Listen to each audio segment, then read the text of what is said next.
Сәлем баршаңызға. Бүгін сіздерге оверлок тігісін қажет етпейтін ең оңай әдіспен жастықтың тісінің тігілу жолымен бөлісетін боламын. Мұндағы ерекшелік ішінде ешқандай артық жіптер көрініп тұрмайды және артық тігіс болмайды. Міне ішінен қарағанда да, сыртынан қарағанда да ешқандай жіптері шығып көрінбейді.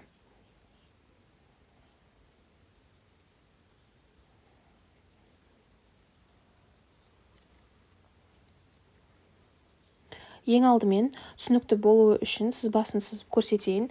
Бізге 65-65 дайын жастықтың размеріндегі жастық шығуы үшін мен размерді тігіске есептеп көбейту алу үшін 70-70 размерін қолданамын. Сол 70-70-ті тігіп дайын болғаннан кейін ол размер 65-65 размер болады. Ол үшін біз 70 см матаның ұзындық жағынан кесіп аламыз, ал матаның еніне қарай 70-70-ті 2 еселіп 1,40 сантиметрлік өлшемді өлшеп аламыз.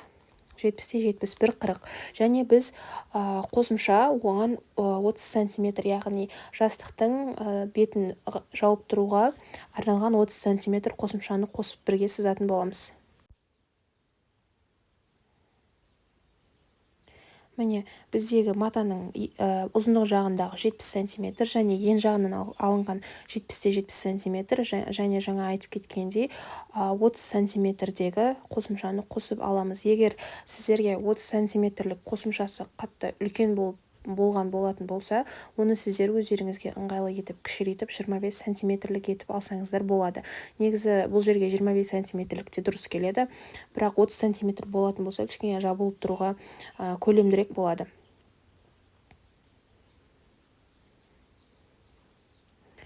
Жалпы сызбасы осы, яғни осы дайын болған сызбаны біз енді матаға қарай түсіретін боламыз.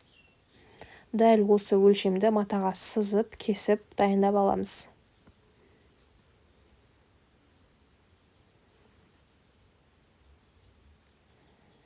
Міне, сіздерге жастықтың жалпы сызбасы түсінікті болды деп ойлаймын. Енді біз матаны дайындап кесіп аламыз.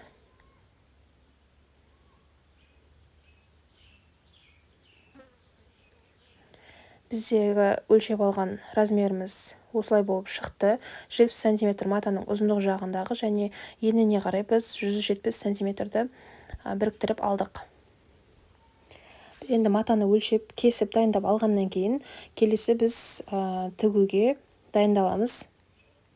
Ол үшін біз матаның екі жағындағы ұшын алып, оны 1 см-лік етіп, екі қайтарып отырып, оны дәл осылай екі бүктеу арқылы тігіс түсіреміз.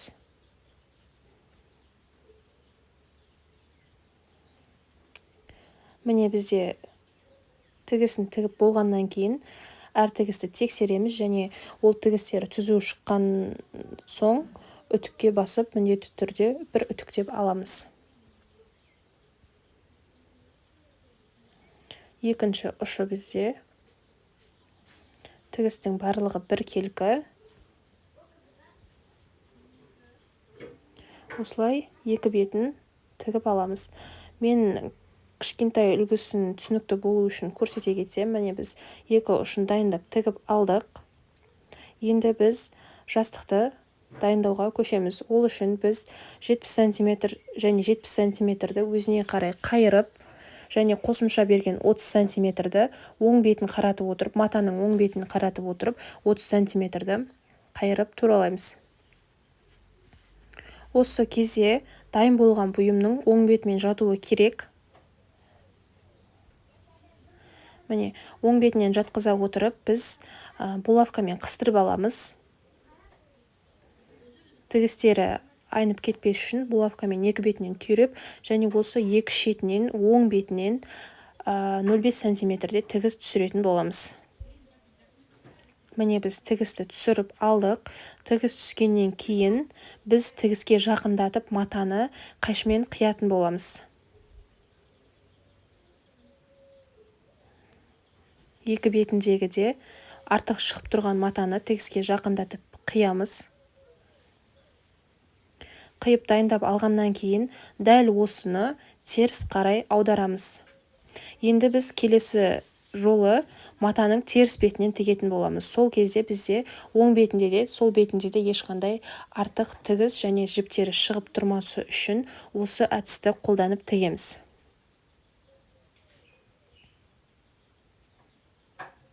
Бірінші тігісті оң бетінен түсіреміз, одан кейін теріс бетінен түсіреміз.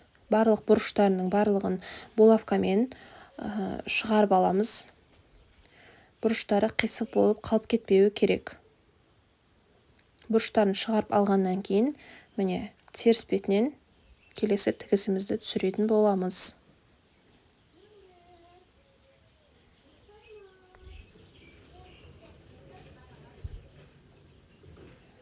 Енді біз теріс бетінен 1 сантиметрлік етіп тігіс түсіріп аламыз.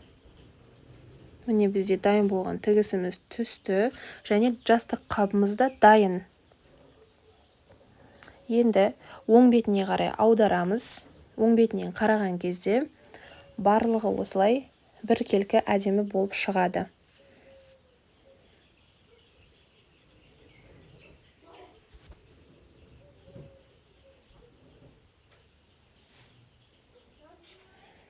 Бұрыштарының барлығын әдемілеп шығарамыз.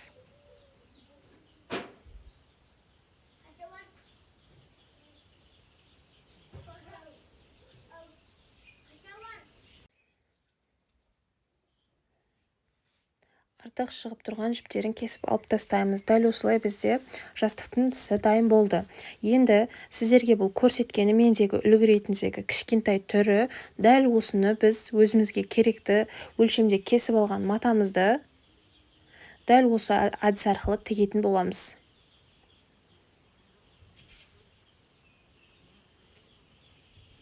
Міне біздің негізгі матамыз оң бетінен осылай дайын күйінде қалай болады, дәл солай дайындап алдық және екі бетінен де булавкамен қыстырып, екі шетін тігіс түсіруге дайындадық. Міне мен бір шетін тігіп дайындап қойдым және қазір екінші бетінен тігіс түсіретін боламын.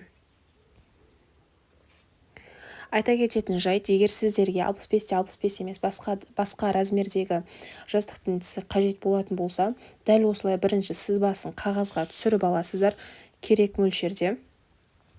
Одан кейін барып матаға пішіп тігетін болсаңыздар, тігіске міндетті түрде 2,5 немесе 3 см аралығында тігіске қосымша бересіздер. Өйткені оң бетінен және теріс бетінен тіккен кезде бізде сол 2-3 см-міз міндетті түрде тігіске кетіп қалатын болады.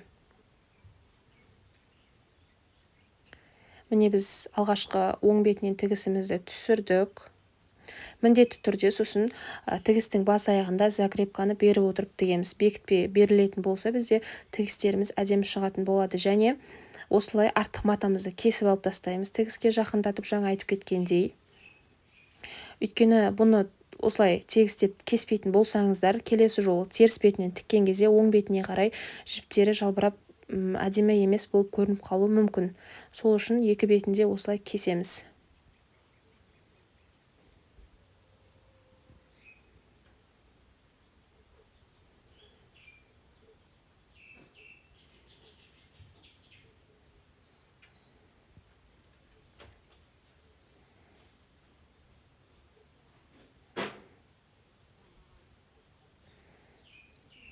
Міне біз барлық артық маталарды кесіп алып тастадық және жастық тісімізді теріс қарай аударамыз.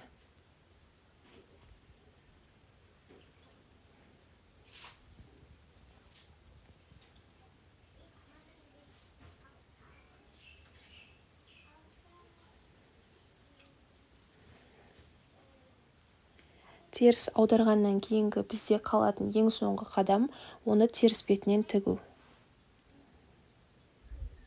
Теріс бетінен біз 1 см етіп бұрыштарымызды түзулеп, бір тегіс тігіс түсіреміз.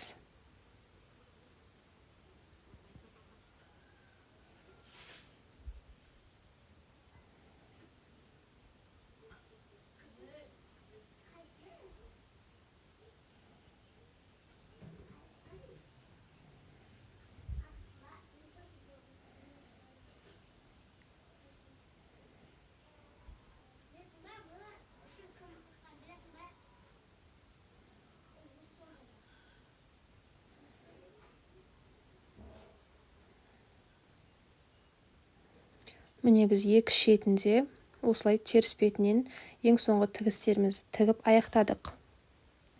Артық жіптерін барлығын кесіп алып тастаймыз. Тігісімізді тексереміз.